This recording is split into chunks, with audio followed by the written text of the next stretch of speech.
શ્રી નારાયણ કવચ પાઠ.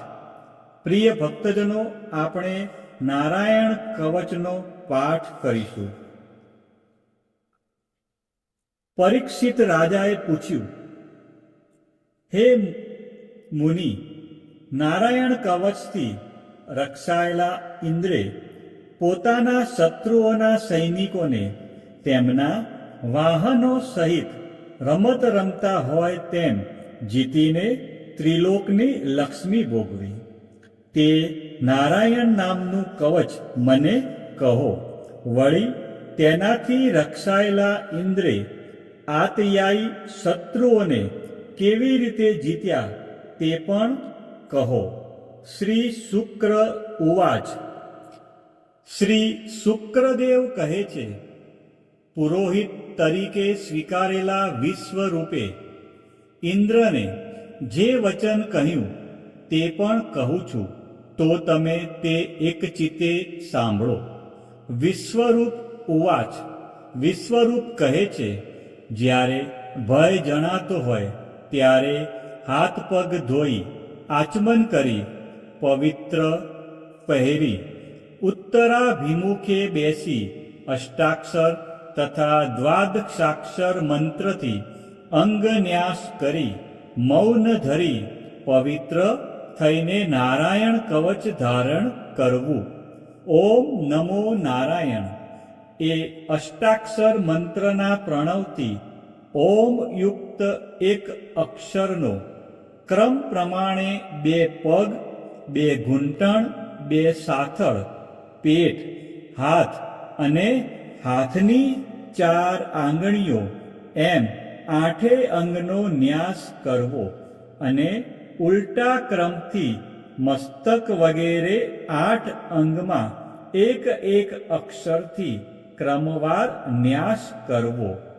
તે પછી ઓમ નમો ભગવતે વાસુદેવાય આવા દ્વાદાક્ષર મંત્રથી જમણા હાથની તર્જનીથી ડાબા હાથની તર્જની સુધી 8 અક્ષરોનો ન્યાસ કરવો અને બાકીના 4 અક્ષરથી અંગૂઠા આદિ અંત સુધી ન્યાસ કરવો.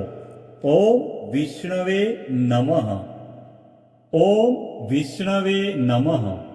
આ 6 અક્ષરના મંત્રના એક અક્ષરથી ઓમકારથી હૃદય, વીકારથી મસ્તક, ક્ષકારથી ભ્રુકુટીની વચ્ચે, અણકારથી શિખા, વેકારથી નેત્રો અને મકારથી શરીરની સંધિઓમાં ન્યાસ કરવો. આમ મંત્રમૂર્તિ થયેલા જ્ઞાનીએ અસ્ત્રનું ધ્યાન કરી અસ્ત્રાય ફટ એવા વિસર્ગ સાથે સર્વ દિશાઓમાં જળ છાંટવું. પછી ધ્યાન યોગ્ય ઐશ્વર્યાદિક 6 શક્તિવાળા અને વિદ્યા, તેજ અને તપરૂપ મૂર્તિવાળા પરમાત્માનું ધ્યાન ધરીને નીચે પ્રમાણે નારાયણ કવચનો પાઠ કરવો. શંખ, ચક્ર, ઢાલ, તલવાર, ગદા, બાણ, ધનુષ્ય, પાસને ધારનાર, ગરુડની પીઠ પર ચરણ ધરનાર, 8 હાથમાં 8 આયુધો ધારણ કરનાર અને અષ્ટસિદ્ધિ શ્રી હરિ મારી રક્ષા કરો. મત્સ્ય ભગવાન જંતુઓ અને વરુણ પાસથી મારી રક્ષા કરો. માયાથી બટુક વામન રૂપ ધરનાર ભગવાન સ્થળમાં મારી રક્ષા કરો. ત્રિવિક્રમ વિશ્વરૂપ ભગવાન આકાશમાં મારી રક્ષા કરો. જેના અટ્ટહાસ્યથી દિશાઓ ગાજી ઉઠી હતી અને ગર્ભિણીઓના ગર્ભ પડી ગયા હતા તેવા નૃસિંહ ભગવાન દુર્ગ, વન અને યુદ્ધ ભૂમિમાં મારી રક્ષા કરો. યજ્ઞરૂપ વરાહ જેમણે પોતાની દાઢથી પૃથ્વીને રસાતળમાંથી બહાર આણી તે મારા માર્ગમાં રક્ષા કરો. અદ્રિકૂટ પર્વતના શિખર પર પરશુરામ તથા પ્રવાસમાં ભરતના મોટા ભાઈ લક્ષ્મણ સહિત રામ મારી રક્ષા કરો. ઉગ્ર ધર્મ અને પ્રમાદથી નારાયણ મારી રક્ષા કરો. નિંદાથી નર ભગવાનને યોગ ભ્રષ્ટ થતા યોગેશ્વર દત્તાત્રેય મારી રક્ષા કરો. ત્રણેય ગુણોના સ્વામી ભગવાન કપિલ કર્મ બંધનથી મારી રક્ષા કરો. કામદેવથી સનત કુમારો મારી રક્ષા કરો. દેવના પ્રણામ ન કરવાના અપરાધથી મારું રક્ષણ કરો. ભગવાનની પૂજામાં જે કંઈ વિઘ્ન નડે તેમાંથી દેવર્ષિ નારદ મારી રક્ષા કરો. અને બધા નકોરથી કૂર્મ ભગવાન મારી રક્ષા કરો. અયોગ્ય ખોરાકથી ધન્વંતરી ભગવાન રક્ષા કરો. કામ ક્રોધાદિકના ભયથી જીતેન્દ્રિય વૃષભદેવજી રક્ષા કરો. લોક અપવાદથી બલભદ્રજી અને ક્રોધાવેશ સર્પગણોથી શેષ ભગવાન મારી રક્ષા કરો. અજ્ઞાનથી વેદવ્યાસ મારી રક્ષા કરો. પાખંડીઓથી બુદ્ધ ભગવાન મારી રક્ષા કરો. કાળના મળરૂપ કલીથી કલ્કી ભગવાન મારી રક્ષા કરો.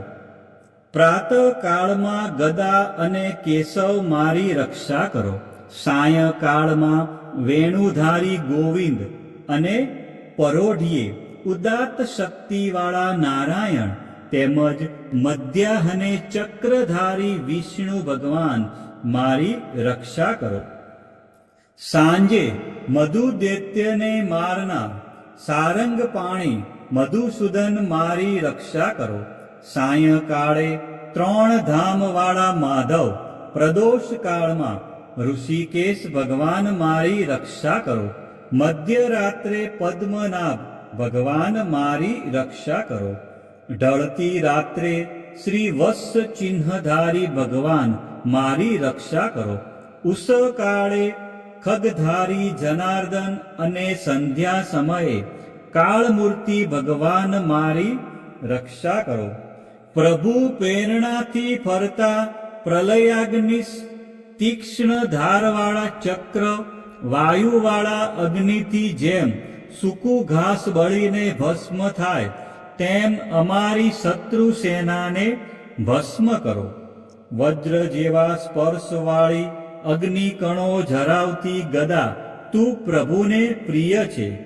તું કુષ્માંડ વૈનાયક યક્ષ રાક્ષસ ભૂત ગ્રહોને તું પીસી નાખ અને શત્રુઓના ચૂરે ચૂરા કર.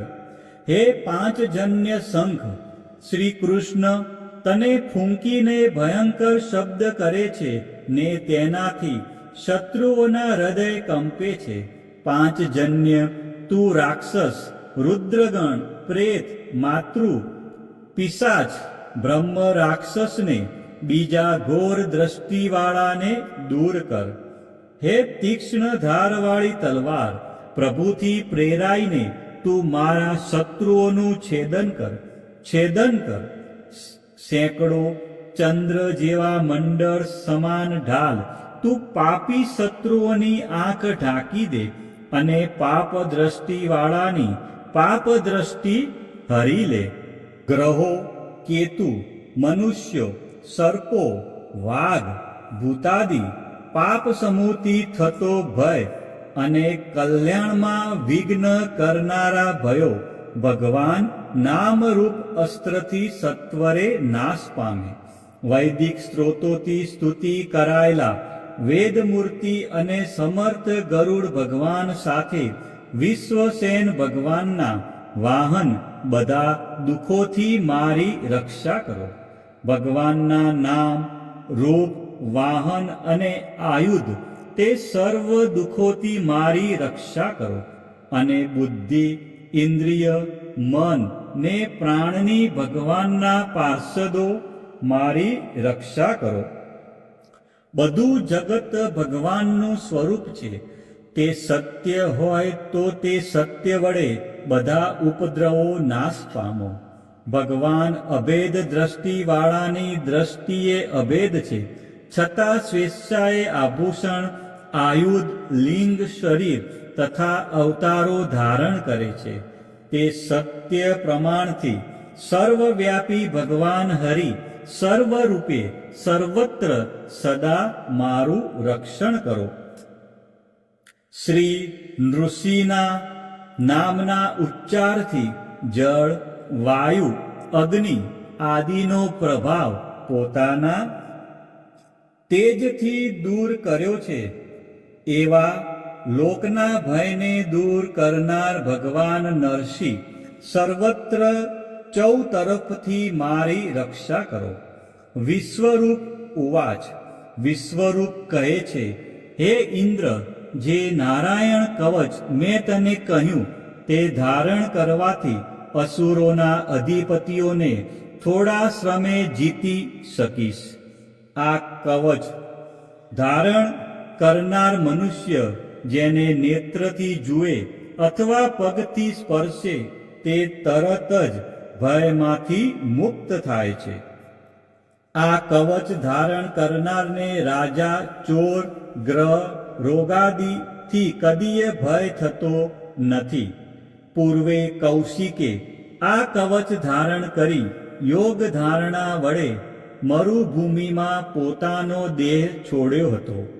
એક વખતે પોતાની સ્ત્રીઓથી વીંટળાયેલા ગંધર્વપતિ ચિત્રરથ વિમાનમાં બેસી જ્યાં કૌશિકે દેહ છોડ્યો હતો ત્યાં આવ્યો.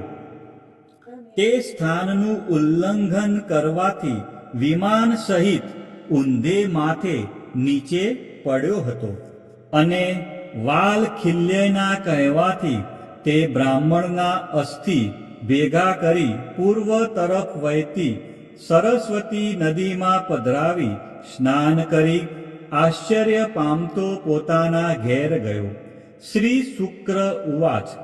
સુકદેવજી કહે છે, હે રાજન, યોગ્ય સમયે ભક્તિપૂર્વક આ કવચને સાંભળે અથવા ધારણ કરે તેને સર્વ પ્રાણીઓ વંદન કરે અને ભયમાંથી મુક્ત થાય છે. ઇન્દ્રે આ કવચ વિશ્વરૂપ પાસેથી શીખીને યુદ્ધમાં અસુરોને જીતી 3 લોકની લક્ષ્મી ભોગવી. ઇતિ શ્રીમદ્ ભાગવતે મહાપુરાણે પારમહંસ્યા સંહિતાયા ષષ્ઠ સ્કંધે નારાયણ વર્મ કથનમ નામાષ્ટોમોધ્યાય. શ્રી નારાયણ કવચ સમાપ્ત. તમે મારો નારાયણ કવચનો પાઠ સાંભળ્યો તે બદલ તમારો ખૂબ ખૂબ આભાર.